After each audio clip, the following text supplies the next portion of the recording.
Oke, salam dan salam sejahtera. Dan semalam kita tahu ya keputusan yang dikeluarkan oleh Speaker Dewan Rakyat berkenaan dengan isu yang membabitkan 6 ahli parlimen bersatu yang sebelum ini telah pun ya mengalih sokongan kepada kerajaan yang ada, pimpinan Datuk Seri Anwar Ibrahim. Dan saya lihat kenyataan media yang dikeluarkan oleh Tan Sri Muhyiddin Yassin berkenaan dengan isu ini, yang mana kita tahu ya kepimpinan bersatu ya hendak 6 ahli parlimen mereka ini segera mengosongkan kerusi, dan mereka meminta ya agar juga Speaker Dewan Rakyat memutuskan agar 6 ahli parlimen ini segera ya untuk dikosongkan kerusi dan akhirnya berlaku PRK. Dalam isu ini kalau kita lihat ya, apabila terkena ya batang hidung Tan Sri Muhyiddin Yassin itu sendiri, maka cepat-cepat ya mereka pindah, mereka punya perlembagaan parti, mereka mengatakan negara ini tidak mengamalkan demokrasi, mereka katakan kerajaan pimpinan Datuk Seri Anwar Ibrahim ini tidak betul. Tetapi kita kembali kepada isunya Tan Sri Muhyiddin Yassin ini sendiri dan juga pimpinan Parti Bersatu itu sendiri, yang mana ya Tan Sri Muhyiddin Yassin menjadi Perdana Menteri adalah hasil daripada khianat, dan juga daripada hasil ahli-ahli parlimen ini yang kita katakan sebagai katak ya telah melompat. Jadi ini berlaku. Tetapi dalam isu yang berlaku pula kepada 6 ahli parlimen mereka ini bukan isu lompat parti tau. Ini adalah isu yang mereka menyatakan sokongan kepada Datuk Seri Anwar Ibrahim, tetapi mereka adalah pembangkang. Jadi mereka sekarang ini masih duduk di blok pembangkang. Dia bukan duduk di blok kerajaan. Jadi bukan bermaksud mereka lompat. Cuma mereka telah pun menyatakan bahawa mereka menyokong Datuk Seri Anwar Ibrahim, tetapi mereka setia kepada parti. Hari ini kita lihat sebahagian daripada mereka telah digantung. Sebahagian daripada mereka telah pun ya dibuanglah daripada parti. Jadi Tan Sri Muhyiddin Yassin hari ini kalau dia kata seperti mana yang saya lihat daripada kenyataan yang dikeluarkan di media ini, Muhyiddin bagaimanapun tidak mendedahkan kenapa Johari menolak usaha mengosongkan 5 kursi anggota parlimen mereka. Berdasarkan surat Johari disebut bahawa keputusan bersatu membatalkan keanggotaan 5 anggota ahli parlimen mereka itu bercanggah dengan perlembagaan dan peraturan dewan yang menjamin kebebasan bercakap, berbahas dan mengundi buat anggota Dewan Rakyat. Peraturan dipersoalkan itu menyatakan bahawa anggota yang bertindak bertentangan dengan kehendak parti dianggap lucut keanggotaan. Ya betul, dilucutkan keanggotaan. Seperti mana kita buat Azmin Ali, Zuraida dan yang lain-lain dahulu. Tetapi mereka tetap sebagai ahli parlimen. Kena ingat ya, Muhyiddin ambil 10 orang ahli parlimen Parti Keadilan Rakyat yang diketuai oleh Azmin Ali untuk menyokong dia menjadi Perdana Menteri. Akhirnya kita buang mereka daripada parti, tetapi mereka tetap sebagai ahli parlimen. Dan kita tahu kalau Parti Bersatu hari ini nak mewar-warkan kepada rakyat, konon-kononnya ya seolah-olah dewan tidak menjamin kebebasan bercakap, berbahas dan mengundi untuk anggota Dewan Rakyat, maka Tan Sri Muhyiddin Yassin mengamalkan sikap ini.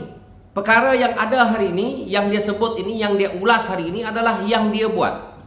Contoh, menjamin kebebasan bercakap. Dia pergi buka tutup parlimen. Dia tidak mengendahkan suara rakyat waktu itu. Kita tahu, rakyat sampai angkat bendera putih. Ahli parlimen sampai didenda kerana ahli parlimen tidak dibenarkan masuk parlimen. Tetapi yang mengherankan, ahli Dewan Negara boleh masuk Dewan Negara. Hanya ahli parlimen. Kerana apa? Kerana Muhyiddin takut. Nah ini yang sekarang ini dia kena. Jadi kalau Muhyiddin nak cerita tentang isu bahawa perkara-perkara yang disebut ini tadi seolah-olah tidak ada kebebasan, inilah yang dia amalkan tu. Jadi hari ini dia kena kepala dia sendiri. Bila dah terhantuk dengan batu, baru dia nak cakap. Siapa yang luluskan RUU anti lompat parti? Zaman pemerintahan siapa? Zaman pemerintahan Tan Sri Muhyiddin Yassin itu sendiri. Dia yang menjadi Perdana Menteri. Ahli-ahli kabinet dia, pimpinan dia yang menentukan, yang melihat adakah RUU anti lompat parti waktu itu ada kelompangan.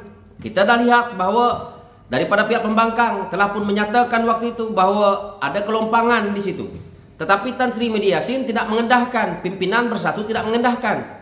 Begitu juga dengan perlembagaan parti dia sendiri.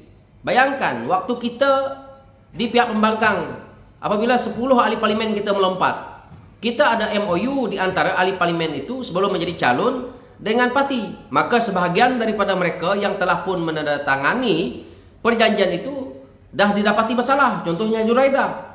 Perlu diingatkan, Zuraida telah pun didenda 10 juta. Begitu juga parti-parti lain seperti UMNO. Jadi hari ini Parti Bersatu, kerana dia dah tahu bahawa mereka rasa mereka akan jadi kerajaan, mereka rasa bahawa Tan Sri Muhyiddin Yassin akan jadi Perdana Menteri, maka kelompangan ini dibiarkan agar ada ruang untuk mereka merompak ahli parlimen daripada parti lain, untuk mengambil ahli parlimen daripada parti lain bersama dengan mereka dan tubuhkan kerajaan. Saya nak pergi kepada isu yang membabitkan seperti mana yang sebelum ini saya lihat Papa Gomo dan yang lain ulas berkenaan dengan isu. Jika boleh begini, maka UMNO juga boleh mengalihkan sokongan. Silakan. 15 ahli parlimen UMNO yang masih berkiblatkan Parti Bersatu yang ada dalam kerajaan hari ini, kalau mereka rasa bahawa mereka nak mengalihkan sokongan, melakukan perkara yang sama, silakan. Tetapi kena ingat, parti UMNO juga ada perlembagaan dia. Parti-parti lain juga ada perlembagaan parti mereka. Jika sanggup mereka nak bayar 100 juta untuk UMNO, silakan. Jadi itu yang kalau nak ingat bahawa melompatnya sebahagian daripada ahli parlimen UMNO nak menyokong kepada Parti Bersatu ini pun tidak akan boleh jadi kerajaan. Dan kita tahu sekarang ini kerajaan telah pun melalui lebih daripada 1 tahun, melebihi daripada hampir 2 tahun lebih dah. Maka kita tahu jika berlaku apa-apa, Datuk Seri Anwar Ibrahim mempunyai hak sebagai Perdana Menteri untuk apa? Untuk membubarkan parlimen dan kita berlakunya pilihan raya. Kita dalam Parti Keadilan ni pun bukan senang sangat, tetapi kita nak kerajaan hari ini ditadbir oleh orang yang betul daripada jatuh ke tangan orang yang tidak bertanggungjawab.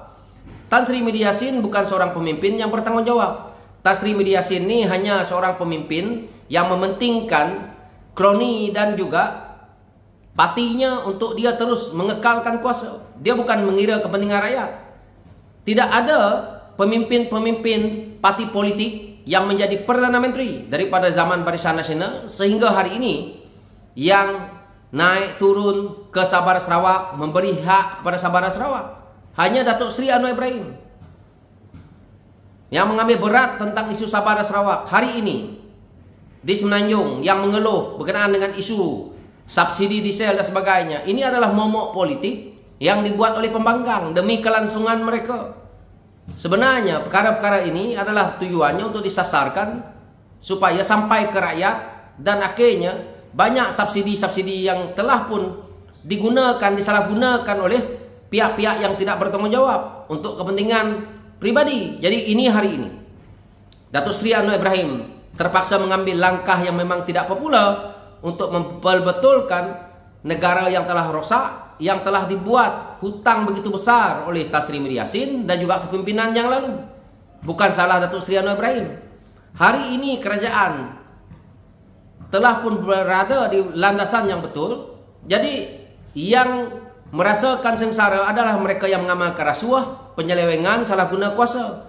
Dan mereka-mereka biawak-biawak hidup ni nak cari makan melalui tender projek dalam politik. Itu saja. So, saya tak nak ulah panjang-panjang berkenaan dengan isu ini. Tan Sri Muhyiddin Yassin padan muka dia bersama dengan Hamzah Jemudin dan yang lain-lain. Itulah akibatnya apabila kita mengkhianati rakan kita dan akhirnya saya rasa tidak lama lagi Parti Bersatu ini akan pupus. Sekian saja, terima kasih. Thank you.